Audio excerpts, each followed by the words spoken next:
I spoke a little bit with a guy.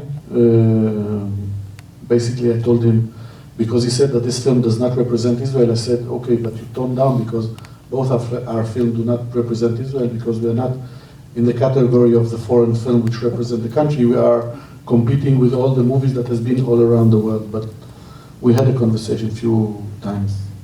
And how long did it take you from inception through shooting to do the film? And then how long did you edit for? 3.5 years, from starting the idea to finishing the final, and most of it was spent in the editing room, trying to shape. I have around 75 hours of interviews with them, photographed, and the big, long process was to shape it into the 97 minutes that you saw here. Were there any elements of the interviews that you had to cut out for time, or because they changed where you were going to go? Of course, a lot. What's the one that you really wish you could have put in but you couldn't? My kidneys, my lungs, my whatever, almost all my organs left on the editing room floor. But basically, one story that kind of troubled me a lot that I left out was the childhood of each one of those people, because I wanted to create kind of a sense of where they came from. And the sentence that Avraham Shalom says in the end of the film, which basically compare the Israeli army to a brutal occupation force, which is similar to the German in the Second World War. When he said that to me, and of course he refrained from comparing it to what they did with the Jews, with the Holocaust, but this sentence for me was like I got a fist into my stomach. For a Jew, and for someone who educated in Israel about the Holocaust, it's almost unbearable to hear those kind of sentences. But bear in mind that Avraham Shalom, as a child, was born in Vienna, 1930. He grew up without knowing that he is a Jew. He saw in the unification of Germany and Austria, he went as a child to see Hitler giving the speech from the balcony upstairs. Wow. His mother forced him to go to, after the Kristallnacht, forced him to go to school. He was beaten almost to death by his classmate because he was a Jew. He felt firsthand what it meant to Jew in an anti-Semitic environment. He said that he remembered how the parents of his friends told his friends not to go with him because he is a dirty Jew.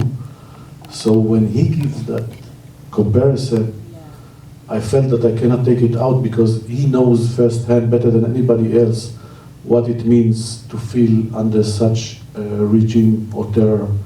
So although it was very hard for me, I decided to leave it in because I felt that this is what he wanted to say. And from the way that I see the Israeli, especially the young people in Israel now, the racism, this is what worries me the most as an Israeli. I actually was speaking to somebody that, what is it? Go ahead. Yeah, I was going to say, just given the ascendancy of right-wing forces in the Israeli power structure, like there are in the American power structure, what do you see as the prospects for the future? Well, for me, the most dangerous part in the strive for peace is those extreme right, religious, ultra-right-wing Jews. And for me also, I think that the religious extremism, and I'm not just saying it in terms of the Israelis, the Jews, the Muslims, the Christian, this is the biggest danger today to the world. If we could have, as a society, the human society, if we could, well, in a way, try to eliminate those, well, eliminate is not the word, but to try to reduce those elements in the society, it will be the best for everybody. I mean, when you see the Muslims, when you see every time that there is a movement towards peace, both extremism from both sides, the Israeli, the Jewish one, extreme right wing, which basically wanted to blow up the Dome of the Rock, what you saw in the film, assassinated Prime Minister Rabin. Also during the disengagement, the threat, as the head of Shin Bet told me, on Sharon's life and on the Dome of the Rock, because they know that this is the two ways that they can kind of avoid releasing those land, is either assassinating the Prime Minister or causing damage to the Dome of the Rock. And vice versa, when you see every time that there's move towards peace, the extremist Muslim from the Hamas, from the Islamic Jihad are the same thing. If we could have there is a very nice island called Madagascar. If we could assemble all of them, all those extremism, and send them there with can-can dancers that they can have good life there, it will be the best for us, I think. Yeah, well, good evening. I wanted to know what exactly is the aim.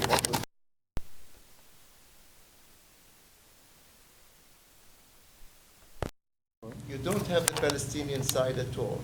You don't have the fact that 20,000 people were either injured or killed during the Second Intifada. You don't have the... From the Palestinian side, you mean? No. From the Israeli side. Oh, okay. There were about 20,000, about 2,000 killed and around 18,000. You don't show all this in this film. It looks to me as if it's only one-sided. Did you have anything in mind to achieve this? Well, I didn't try as a goal to achieve one-sided. I thought that I'm telling the story from the point of view of the people who their task, those Avi Dichter that you saw here, the task of the Shin Bet was to prevent those terrorist attacks that you are speaking about. But having said that, I think that what my aim was in doing that movie is to understand the strategy of that. That means there is the tactics, which is basically the moves on the ground.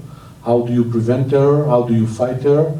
And there is also the strategy, which basically deals with where do we want to take that conflict further ahead in the future? Do we want to maintain it? Do we want to continue fighting all our life? This is the message that we are giving to our future generation in Israel. And you are right. In the Second Intifada, the Palestinian terror killed many. Believe me, I was near 2 suicide bombs in Tel Aviv, in Dizengoff Center. I saw people in a way that you cannot imagine even. But at the end of the day, you have to understand the reason for that. And the reasons for that is basically the lack of leadership on both sides to reach an agreement. And this is where I wanted the message of the film to be. The message of the film, this can be solved. It's not something that is from God from above who says this is an unsolvable problem. This is a problem that can be solved. And if we will have good leadership on both sides, it will be solved.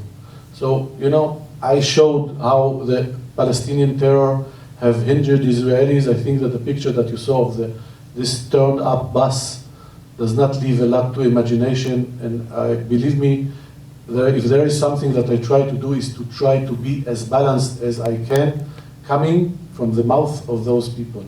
Don't forget that the message is coming from 6 heads of the Israeli Secret Service. These are the guys that are target assassinating. These are the guys that are torturing in order to get information.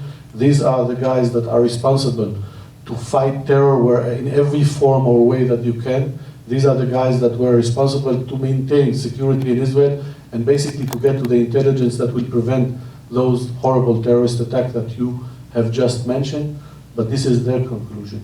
And with this you have to face and to say to yourself, what do I do from this moment on?